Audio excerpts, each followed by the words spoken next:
Tenemos el compromiso del gobierno para combatir este delito de trata de personas. Sin duda tiene que reforzarse de inmediato estas medidas. Ya se está iniciando con un plan. Es una situación que el propio ministro lo ha dicho, afecta a varias regiones del país con mayor incidencia mujeres. Y precisamente sobre este tema vamos a conversar con Cecile Blunt. Ella es investigadora de la Universidad de la PUC y va a estar de la Universidad Católica. Ella está con nosotros porque tenemos que profundizar un poco más sobre este tema. Hay cifras que en realidad son para preocuparse. En nuestro país, el 93.77% de víctimas de trata de personas se han registrado entre el 2011 y el 2016. En su mayoría son mujeres. Y bueno, esto también es para preocuparse porque se habla de que las víctimas se tratarían de menores de edad también. De hecho, hemos reportado algunos casos donde se ha visto a niños pequeños trabajando para estos sujetos, para estas bandas delincuenciales,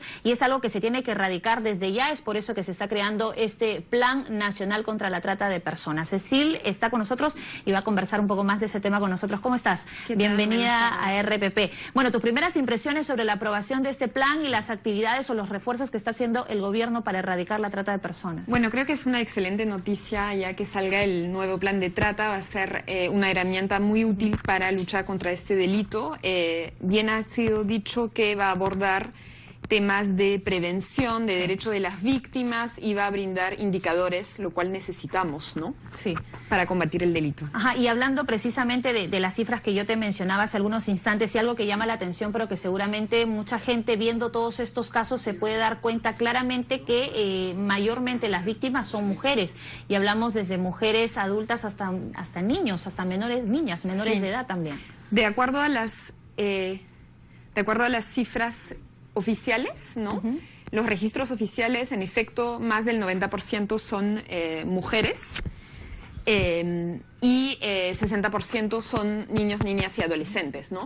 Ahí sí subrayar que estas cifras igual son limitadas. Existe mucho subregistro del mismo delito de trata de personas por las denuncias que hay en la materia. No, es muy difícil llegar a las zonas rurales donde se da la trata de personas, y por lo tanto podemos imaginar que hay mucho más víctimas y que nos falta construir un perfil mucho más acorde a la realidad. Exactamente, y cuando hablamos, el ministro lo decía, de varias regiones del país, ¿a cuáles realmente nos estamos refiriendo? A varias regiones amazónicas como Madre de Dios, Loreto, Cusco, ¿no? Zonas que también están vinculadas con economías ilícitas e informales, ¿no? Eso es importante también subrayarlo.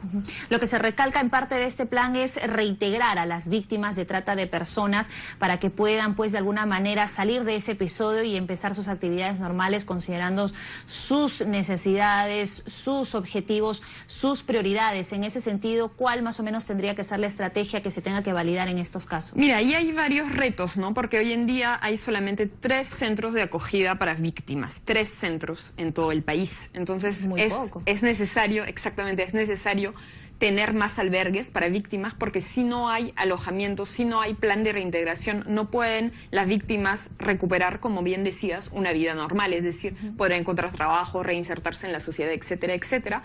Y si no se da este plan, van a regresar a las situaciones de explotación. Entonces, eso es una labor extremadamente urgente e importante que se plantea en el plan de trata, ¿no? En el nuevo plan. ¿Y cómo se hace para reintegrar a estas personas, considerando que ha habido un trabajo desde un inicio, ¿no? Estábamos comentando hace algunos instantes como la forma en la que operan estas personas, estos delincuentes. Ingresan en contacto con ellos a través de una mentira, acogiéndose a sus necesidades y, por ejemplo, vamos a tener trabajo para ti, te vamos a llevar, no sé, a un lugar más cómodo, vas a poder ayudar a tu familia, etcétera. Muchas cosas entrando con una mentira, y luego cuando llegan al escenario se dan cuenta de que las cosas no eran como la esperaban, pero ya están ahí, ¿me entiendes? Entonces sacarlos, recuperarlos, volver a creer, a que ellos vuelvan a creer en realidad en que son personas que se les puede valorar, que se les puede instruir, que pueden llevar una vida normal.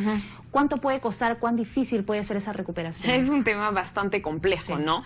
Definitivamente hay varias formas de captación. Una de ellas es las falsas ofertas de trabajo, lo que mencionabas, pero también simplemente se abusa muchas veces de situaciones de vulnerabilidades, de contextos de pobreza, de desigualdad, donde alrededor de economías ilícitas informales, como comentaba. Entonces, necesitamos trabajar, y también tiene que ser parte del Plan Nacional de Trata de Personas, sobre las causas estructurales que permiten que se dé este delito en el Perú, ¿no? Eso es fundamental, ¿no? Es decir, trabajar por qué las personas, las razones de la pobreza, la economía informal, digamos, hay muchos esfuerzos que hacer para evitar que las personas caigan en estas redes o pequeñas redes en realidad que lucran con las personas. También se tiene que trabajar desde lo que es una campaña informativa para poder llegar a estas regiones donde más se registran estos casos de trata de personas, y también informar un poco sobre el perfil del perpetrador, que eso es muy importante para poder reconocerlos tanto desde el nivel de los hijos hasta de los padres de familia, para no descuidar esa área, digamos, que del primer contacto del perpetrador con la víctima, que puede ser a través de redes sociales, conocidos, familiares, etcétera. Es importante identificarlos también. Es un tema bastante complicado porque nuevamente no hay estudios, ni cifras, ni data generadas sobre quiénes son los tratantes y las tratantes, ¿no? Hay un estudio reciente del Ministerio de Justicia y CHC Alternativo que ha planteado, que ha hecho un pequeño análisis de las personas privadas de libertad por delito de trata, y 40% son mujeres, que han ellas mismas, varias de ellas, sido víctimas de trata. Entonces hay una suerte de pasar de víctima a victimario. Entonces, como vemos, es un delito bastante complejo, donde en realidad el perpetrador también es muchas veces una víctima también, que es usada nuevamente para captar a otras víctimas. Ahora, si hablamos de las cifras, más o menos cada año, ¿cuántos casos se vienen reportando? Mira, ¿esto se va incrementando año a año?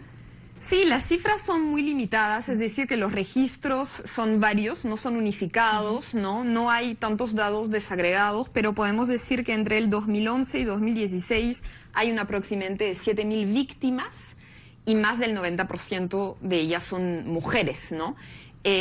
Reitero, podrían haber muchísimo más víctimas en situación de explotación en zonas donde ni siquiera podemos acceder, en zonas muy alejadas, donde hay economías informales e ilícitas como industrias extractivas, minería ilegal, tala, etcétera, etcétera, ¿no? Entonces, es un tema bastante complejo, ¿no? Yo aprovecho este espacio para invitarles al Congreso Latinoamericano que estamos organizando la próxima semana en el campus de la universidad, donde vamos a profundizar las causas, los planes de reintegración, todo el tema de la trata, no solamente en el Perú, pero sino también en toda la región, para un poco comparar también nuestros estados, situaciones y complejidades, ¿no? Ahora, la atención que tiene que poner el gobierno sobre este tipo de casos es muy importante, y el trabajo también tiene que ser urgente, la inversión bien designada y bien colocada. Por lo que tú nos comentabas, este centro de ayuda, que solamente hay 3 en el país, que en realidad deberían ser más si es que se quiere atender a las víctimas, ¿no? Hogares temporales, y donde las víctimas pueden recuperarse después de la situación de explotación, porque si no, se realizan operativos, se sacan las víctimas del lugar de explotación, pero ¿dónde las llevamos? El primer momento es fundamental. Y pueden volver a la vida pasada y a la situación de explotación, si no tienen dónde ir. ¿No? Esa es una labor urgente, y de ahí tiene que haber medidas a más largo plazo, claro que sí. Y es muy importante. Vamos a ver cómo va a ir trabajando este plan el gobierno. Lo importante es que hay una buena iniciativa, hay un compromiso de parte del gobierno, y lo ha dicho el propio jefe del gabinete, para poder atender estos casos. Ahora último hemos estado reportando alguno bastante grave, donde algunas de las víctimas sí realmente querían ser ayudadas, pero hay otras que no, que también pasan muchos casos, ¿no? Son procesos psicológicos bastante complejos y complicados, ¿no? Digamos, tampoco hay un perfil de la víctima, sino son situaciones de explotación que pueden ser muy largos, muy cortos, pueden ser personas que antes de haber sido víctima de trata también eran víctimas en su propia casa de una serie de situaciones de violencia. Entonces, personas vulnerables. Hablamos de contextos muy difíciles y muy complejos. Entonces, el consentimiento o el hecho de querer volver creo que es un poco más complicado, ¿no? Que eso, ¿no? Perfecto. Muchas gracias, Cecil, por estar con nosotros. Estuvimos conversando con la investigadora de la Pontificia Universidad Católica del Perú, Cecil Blond, sobre este plan importante que ha aprobado el gobierno contra la trata de personas. Rápidamente hacemos una pausa.